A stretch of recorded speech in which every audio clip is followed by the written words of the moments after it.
What's going on, guys? BustlePay6 here, back to another video, and today I have a very special album, or not album review, collection update video for you guys. So, I got back from the store about not that long ago, and I got some damn good stuff, and I'm really excited to tell you guys what I all got, and all that fun stuff. So, without wasting any time, let's get right into this collection update. Starting off with the first album, Accept, Too Mean to Die. This is the so far the latest studio offering from these German heavy metal legends, and if you guys have seen my Accept ranking that I did about a week ago, this is, I think, my number 7 or 8. It was one of those two in my ranking. Another killer album from their modern output. They can't do anything wrong at this point, and considering they're having a new album come out in April, I'm very pumped for. And yeah, just amazing stuff all around. They have been a 6-piece for a couple of years now, and just killer stuff all around. The opening, Zombie Apocalypse, the title track, Overnight Sensation, No One's Master, The Undertaker, which was the big single off the album, Sucks to Be You, Symphony of Pain, Not My Problem, Samson and Delilah, which is an awesome instrumental. Great stuff all around. Absolutely spectacular album, man. It's that's a metal snack. That's a metal snack right there. So yeah, killer album, absolutely awesome. Great stuff all around. Big recommendation. Alice in Chains, Dirt. This is the sophomore outing from this Seattle-based, quote, grunge act, even though we all know they're a doom metal band.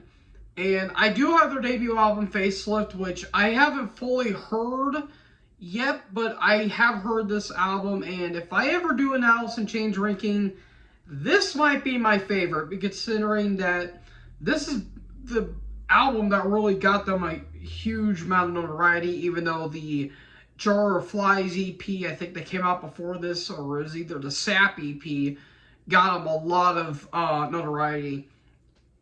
And this is their best, like, written song, I think, in my opinion, because damn near every song's flawless, in my opinion. The opening track, Them Bones, Damn That River, and Rain When I Die, Down in a Hole, Rooster, Junkhead, the title track, Godsmack, no, not that Godsmack, Angry Chair, and the ending track, Wood. Great stuff all around. The doomy vibes got a little more moody, and the atmosphere a little more lush. And Lane Staley just puts on an incredible performance. And Jerry Cantrell, what else do I need to say about the man that hasn't been said already? Absolutely classic album, not just the 90s, but of all time. And probably their best album, in my opinion. So yeah, Alice in Chains, Dirt. Huge recommendation. Anthrax, State of Euphoria. This is the third studio album. No, their fourth studio album. My apologies. This is their fourth studio album, and this came out in 1989. Not 1989, I apologize. 1988, from these New York thrash legends, part of the Big Four. And I won't give my full thoughts on this album entirely, considering I'm going to be ranking this band after Razor. But I will say this album kind of gets overlooked in some regards, considering that it's sandwiched between Among the Living and Persistence of Time. And while that's a fair assessment, it's kind of unfair to say that this album is just kind of there, because I still think this is a good album, especially the first half. I think the first half is absolutely spectacular with Be All End All, one of my favorite Anthrax songs. I love that violin beginning and that outro, especially. Outside Out of Mind, Make Me Laugh. Their cover of Antisocial is great, even though it is a bit overrated in my opinion. Who Cares Wins. Schism has some pretty good moments. The second half, it's a mixed bag in my opinion. And you could tell this album was rushed, because it basically was. Because they were coming off of Among the Living, which is their big album. And they were like, all right, well, we have a big tour coming up. we gotta make an album, and you guys go out on tour. And basically the record company is like, make the album, you can go on tour.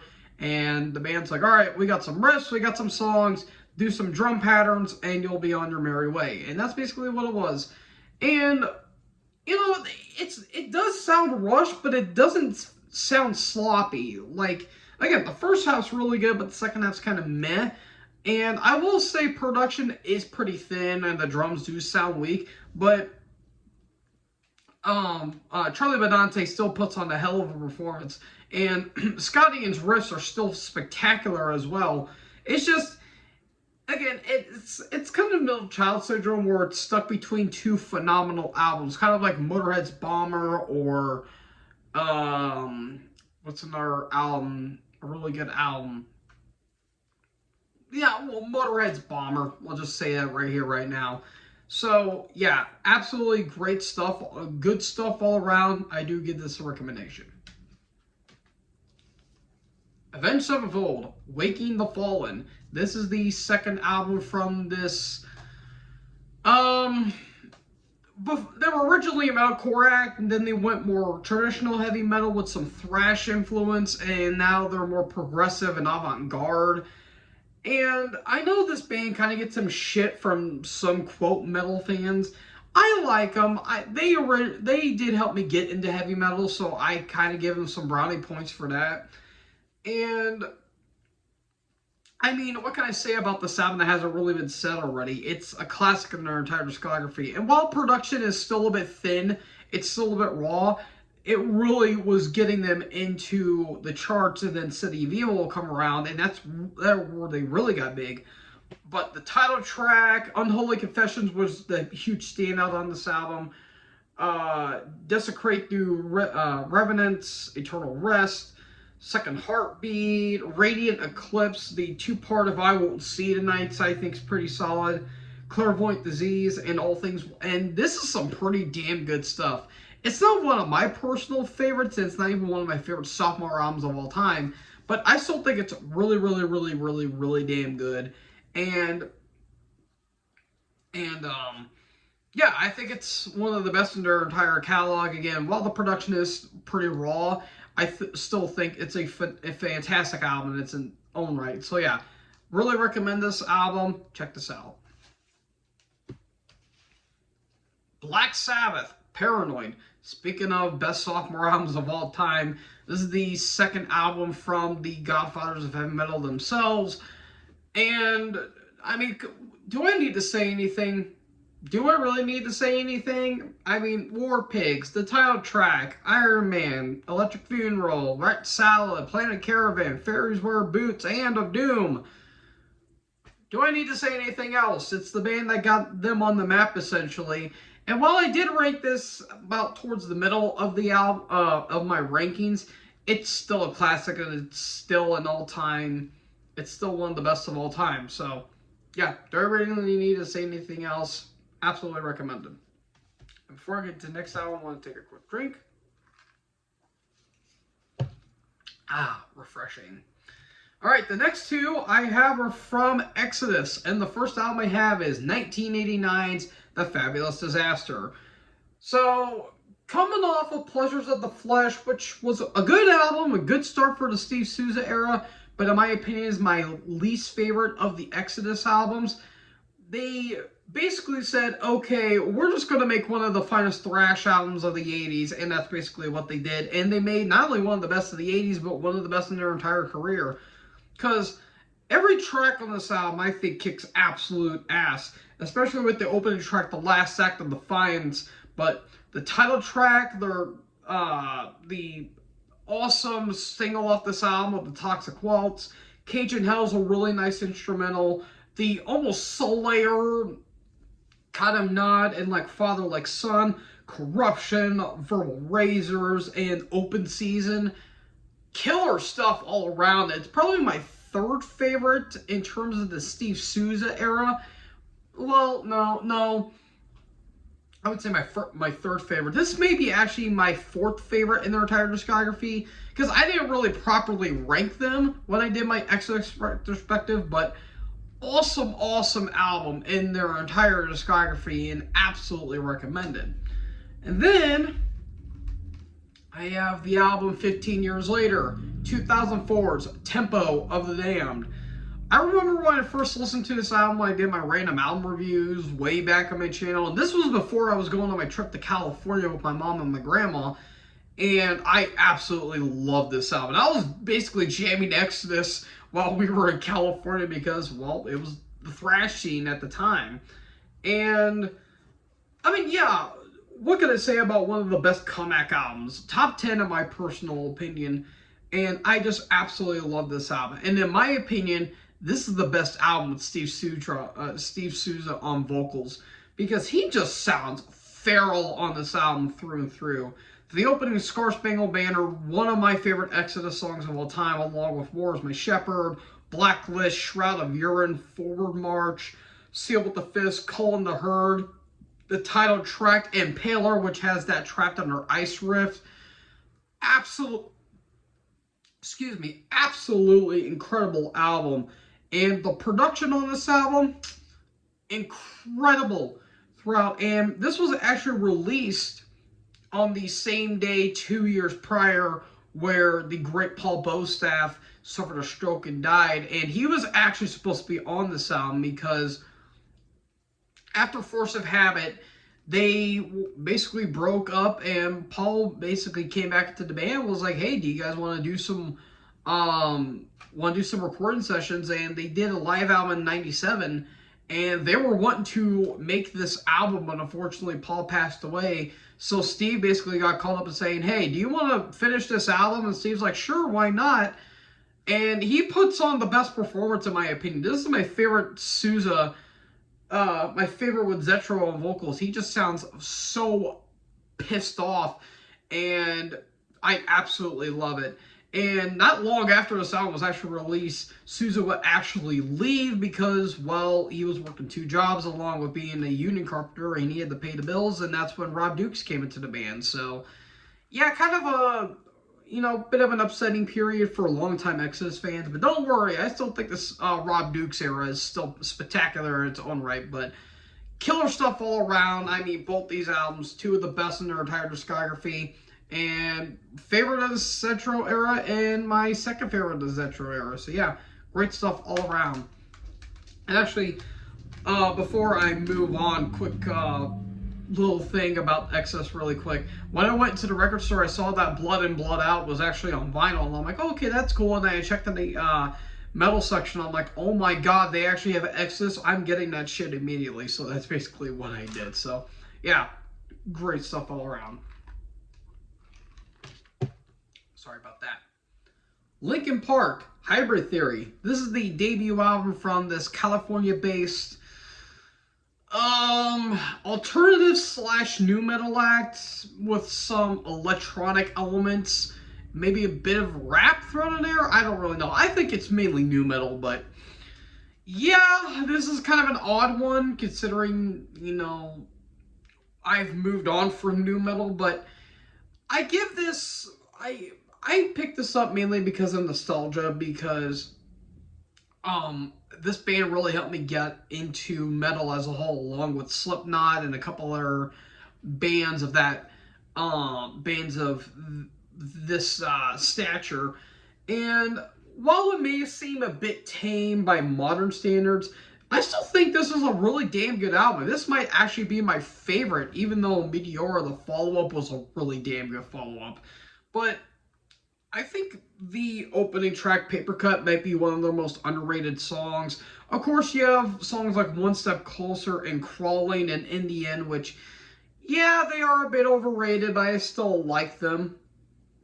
I still really enjoy them, but Point of Authority, By Myself, Place for My Head, Forgotten, Pushing Me Away, great stuff all around. And say what you will about the band, but Chester Bennington, I think, is a very underrated vocalist, and I still think he's sorely missed to this day. It sucks how he went out. And, Mike Shinoda, he does have some good verses.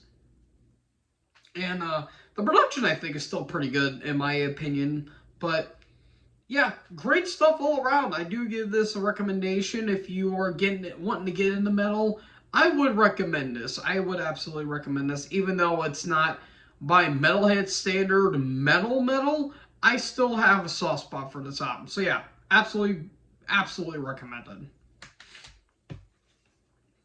Metallica and Justice for All. This is the fourth studio album from these American thrash. Now they're more, I guess, heavy metal.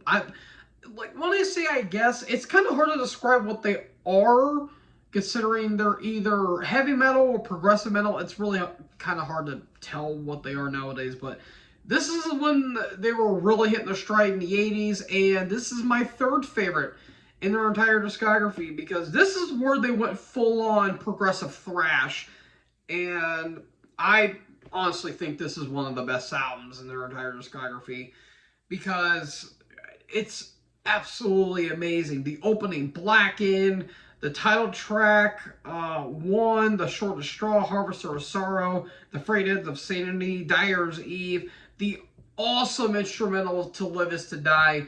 Great stuff all around. While the production is very thin on this album, especially with the drums, they sound very overproduced, and the bass being non-existent. I still think the songwriting and the song structure on this album is absolutely amazing. And the last truly phenomenal album in the band's entire output. They still put up great albums afterwards, especially with obviously the Black Album and Death Magnetic. But it was kind of a sketchy period from Low to Reload to, of course, Saint Anger. But, I mean, that was then, this is now. Phenomenal album, absolutely great. And this is the last Metallica album I finally got. So, yay, I have another band discography I completed along with Death, Dismember, and I think that's it. I think it's just those two bands. But hey, I got a great album, and that's all that matters. Absolutely recommend it. Ozzy Osbourne, No More Tears. This is the sixth studio album from Ozzy's solo career, and I've stated before in another, when I would talk about Ozzy's albums when I buy them from the store, this is probably my favorite in his entire discography. I don't know why, I just dig the shit out of this album. And I do like Blizzard of Oz. I think it's a good album. Diary of a Madman was a good follow-up. Bark at the Moon had its moments, but I don't think it's really that great. Ultimate Sin, vastly underrated album, along with No Rest for the Wicked. This, I think, is probably the best out of his entire discography. If I ever do an Ozzy ranking, oh boy, that's going to be something, considering my opinions on Ozzy's modern output, but that's besides the point. To me, his last phenomenal album, his last great album, in my opinion, because Osmosis was just okay. It was a weird album, but I thought it was okay. And then Down to Earth, it was all downhill from there. Black Rain was okay, I guess. Scream was terrible, and Patient Number 9 and Ordinary Man are albums that certainly exist. So, yeah, great album. Absolutely great album. The opening, Mr. Tinker Train, one of my favorite Ozzy songs. I Don't Want to Change the World. The ultimate rehab song of Mama, I'm Coming Home, which is such a great song, and basically telling Sharon, I'm coming home. He's done with his alcoholism. And, credit for Ozzy for getting clean after all these years, considering the dude was basically a death sentence by the time the 80s came around. The title track, one of my all-time favorites, Hellraiser, even though I think Motorhead's version was a bit better. Time After Time, Zombie Stomp, one of the best Ozzy songs. AVH and Road to Nowhere is absolutely great. Yeah, this is absolutely incredible. Absolutely incredible. And the little wings on Ozzy. Look how cute that is. But yeah, spectacular album. Spectacular album. And again, the last great Ozzy album in his entire catalog. Recommended. Shadows Fall, The War Within. This is the fourth studio album from this American-based metalcore / thrash act. And, people might, probably, say, oh, it's probably shitty metalcore. This is the opposite of that. This, I think, is the definition of good metalcore, along with Killswitch Engage.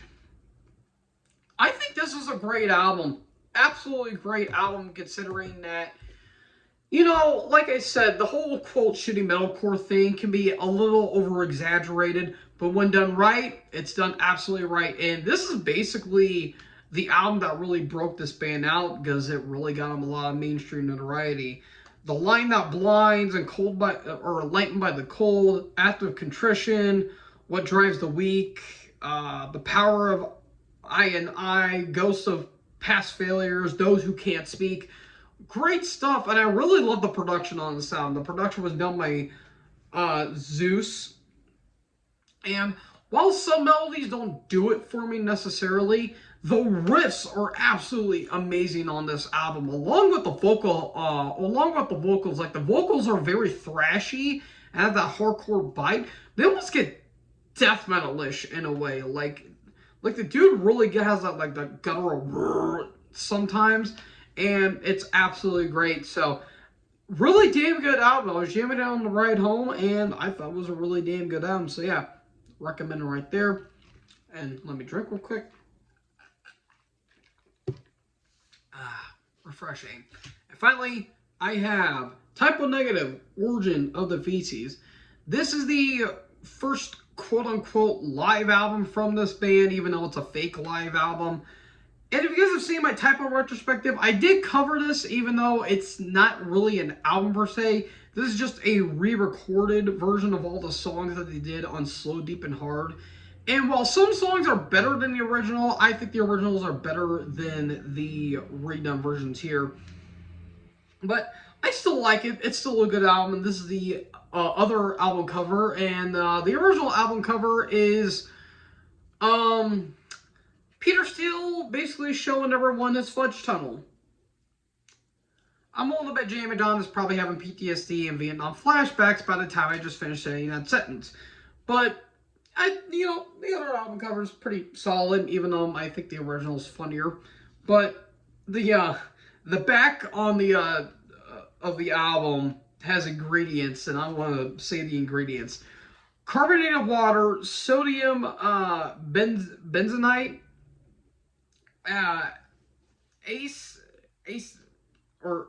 acetaminophen, methyl alcohol, FD&C, yellow number 5, luteolum mill, Prozac, riboflavin, partly hydrogenated jade. Who's Jade? I apologize. Soybean oil, lycium, niacin, thiamine, mononitrate, artificial flavors and coloring, Cinetrax, dexamethasone, mono, and I'm not saying that one because I don't know how the hell to say that. Sodium citrate, lactic acid, blue number 2, black number 1, and it says do not take internally, factory sealed for your protection. I butchered the hell out of all that, but you know what? That is absolutely great. But I know you're fucking someone else. Are you afraid? Gravity, pain, kill you tonight. Hey Pete instead of Hey Joe. Kill you tonight. Reprise, and their cover of Paranoid, which you won't even know what it is because of how gloomy and doomy it is. It's like, oh my god, this is Paranoid? Jesus Christ, like, you won't know what it is until the actual song is done. I think it's like 7 minutes long, and the original song is like just over 3, and I'm like, huh, they know what to pack in that atmosphere. I will certainly say that. So, folks, that is it for my albums. Yeah, this was quite a bit of albums that I got, but you know what? You might as well go out with all the good stuff, I guess. So, folks, what did you think was your favorite album? Let me know in the comment section below. Make sure you guys leave a like, leave a comment, tap that big red subscribe button, and tap the bell so when I upload, you guys will be notified. Thank you guys so much for watching this video. Most importantly, join the herd. Talk us in the next video. Peace out.